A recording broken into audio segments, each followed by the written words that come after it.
बातचीत के दौरान लोक समाज पार्टी के राष्ट्रीय अध्यक्ष गौरीशंकर शर्मा ने बताया कि हमारी पार्टी संविधान को मानती है और संविधान पर चलते हुए सभी देशवासियों के हित में कार्य करती है और देश को विकास की ओर ले जाना चाहती है। मगर बीते पिछले कुछ सालों में अन्य सभी पार्टियों ने देश की दुर्गति कर दी है। देश में महंगाई अपने चरम पर है, देश की एकता खत्म की जा रही है, देश को अंधकार की ओर धकेला जा रहा है, जो कि एक चिंता का विषय है। बात की जाए जनता की मूलभूत सुविधाओं की, तो आज उन्हें शिक्षा, रोजगार, रोटी, कपड़ा, मकान, अच्छे स्वास्थ्य, महंगाई जैसे मुद्दों से बिल्कुल हटाकर मंदिर, मस्जिद, हिंदू मुस्लिम जात पात की राजनीति की जा रही है और देश का निजीकरण किया जा रहा है, जिससे अमीर और अमीर होगा और गरीब होता चला जाएगा। तो हम अपना नाम जानना चाहेंगे अपने दर्शकों के लिए। मेरा नाम गौरी शंकर शर्मा है।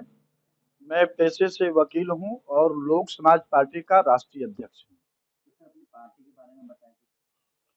पार्टी जो है एक संविधान को मानते हुए समाजवादी व्यवस्था यानी समरसता, हर संभव बराबरी के रास्ते पर चलने वाली पार्टी है और इसी के सिद्धांत पर इस देश को ले जाना चाहती है।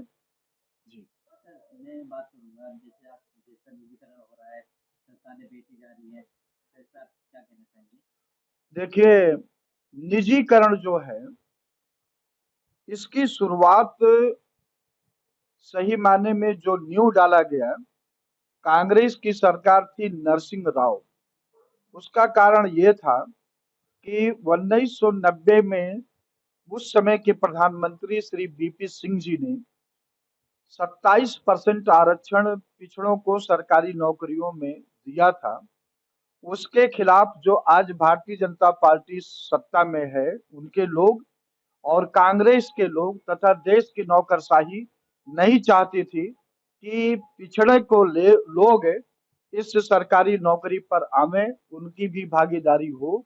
इसलिए उन्होंने 1993 में जब इंदिरा साहनी का केस सुप्रीम कोर्ट से यह माना कि मंडल कमीशन संविधान के दायरे में है, तब नरसिंह राव ने निजीकरण और ठेकेदारी की प्रक्रिया की नींव डाली, जिसको 1998-99 में अटल बिहारी वाजपेयी जब तीसरी बार सरकार बनाए तो उन्होंने दलित ओबीसी को सरकारी नौकरियों में आरक्षण न मिले उसके खिलाफ इन्होंने देश की सरकारी संपत्ति को बेचना चालू किया और 1998-99 से लेकर के लोकसभा चुनाव 2004 तक वो करीब करीब 24,000 करोड़ की सरकारी संपत्ति अटल बिहारी वाजपेयी जी ने बेचा था। उसके बाद ये मनमोहन की सरकार आई तो इन्होंने भी देश की संपत्ति बेचना जारी रखा और अब 2014 से नरेंद्र मोदी जो सबका साथ सबका विकास की बात करते हैं, एक नाटक करते हैं। इस व्यक्ति ने मोहन भागवत के इशारे पर यह कसम खा रखा है कि देश की सरकारी संपत्ति बेच दी जाएगी, जिससे दलित ओबीसी का आरक्षण खत्म हो जाए। और अब तो जो 10% आर्थिक आधार पे आरक्षण मिला हुआ है वो लोग भी चुप हैं। वो इस बात को कहने को तैयार नहीं है। जब सरकारी संपत्ति बिक जाएगी, सरकारी संस्थान बिक जाएंगे तो नौकरी में आरक्षण कहाँ मिलेगा। तो जो एक सामंतवादी सोच का जो अपर कास्ट है और जो सत्ता में नौकरशाही है, भारतीय जनता पार्टी और कांग्रेस में जो लोग सामंतवादी सोच के हैं वो नहीं चाहते हैं कि इस देश में बराबरी हो। वो गैर बराबरी के रास्ते पर चलने वाले लोग हैं और जनता में धर्म के नाम पर, हिंदू मुसलमान के नाम पर, मंदिर मस्जिद के नाम पर धर्मा करके उनको गुमराह कर दिए हैं और एक प्रकार का धर्म का अफीम पिला दिए हैं, जिससे जो जनता जिस जनता को अपना अधिकार मांगना चाहती है वो अधिकार ना मांग करके वो हिंदू मुसलमान मंदिर मस्जिद में मस्त। सर, बात की जाए विकास की तो आज कहीं नजर नहीं आता विकास देखने की। बात करें 2008 की तो आज भी यहाँ पर कई सड़कें ऐसी हैं जिनकी हालत बहुत ही खराब है। देखिए, विकास का जो शब्द डिक्शनरी में जो डेवलपमेंट का कंसेप्ट है, वो सब लोगों के विकास से संबंधित है, ना कि किसी व्यक्ति विशेष या कुछ घरानों के लिए। ये विकास आज ऐसे ही चलाया जा रहा है, लोगों को गुमराह किया जा रहा है। सबसे ज्यादा इस धरती पर सबसे ज्यादा कोई झूठ बोलने वाला व्यक्ति है तो इस धरती पर नरेंद्र मोदी है, जो झूठ बोलने का ही एक मार्ग सामंतवादी सोच के अपर कास्ट को देते हैं, जो यह कहे, यह कर सके कि जो देश में गैर बराबरी कर सके। ये कहीं भी विकास का कहीं भी कुछ नहीं है।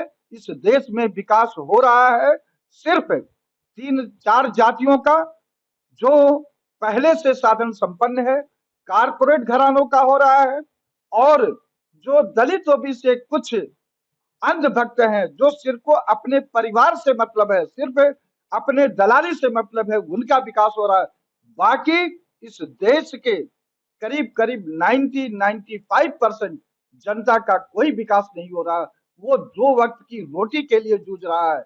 और आज ये जो कोई व्यक्ति सोच ले कि हम अपने बच्चे को डॉक्टर बना लें, इंजीनियर बना लें और कोई बड़ा अधिकारी बना लें, उसके बस का नहीं है। आम आदमी छोड़ दीजिए, ये मिडिल क्लास अब नहीं कर सकता है। ये क्या विकास कर रहे हैं? ये विकास तो सिर्फ टाटा, बिरला, अंबानी का कर रहे हैं, अडानी का कर रहे हैं। ये चाह रहे हैं देश में गैर बराबरी हो, और इस सिस्टम को नहीं रोका गया तो इस देश की हालत श्रीलंका जैसे हो जाएगी, जहां पर आज खाने के लाले पड़ गए। सर, बात की जाए, आप पार्टी से भी हैं, साथ साथ आप एक वकील भी हैं, तो मैं ये जानना चाहता हूँ, आप दर्शकों को निजीकरण के नुकसान बताएं।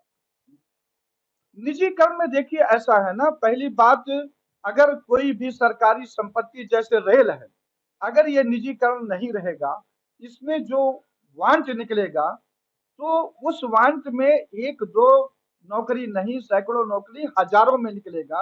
और जिस व्यक्ति जिसका बच्चा नौकरी नहीं पाएगा और उसके साथ अन्याय हुआ होगा, तो वो हाई कोर्ट, सुप्रीम कोर्ट में जा करके याचिका लगा करके और उसके साथ गैर इंसाफी जो हुआ है उसको न्याय मिल सकेगा। लेकिन अगर निजीकरण इस रेल का हो जाएगा, इस जैसा कि ये इन्होंने बहुत सिस्टम कर दिए हैं, तो जो ठेकेदार है वो जिसको चाहेगा उसको रखेगा, जिस शर्त पे चाहेगा उस शर्त पे रखेगा। कोई नहीं कह सकता कि आप मुझे सब नौकरी दो। आपको हमारा चैनल अच्छा लगे तो चैनल को लाइक, सब्सक्राइब और दोस्तों के साथ शेयर करना ना भूलें। देखते रहें स्वदेश प्रेम।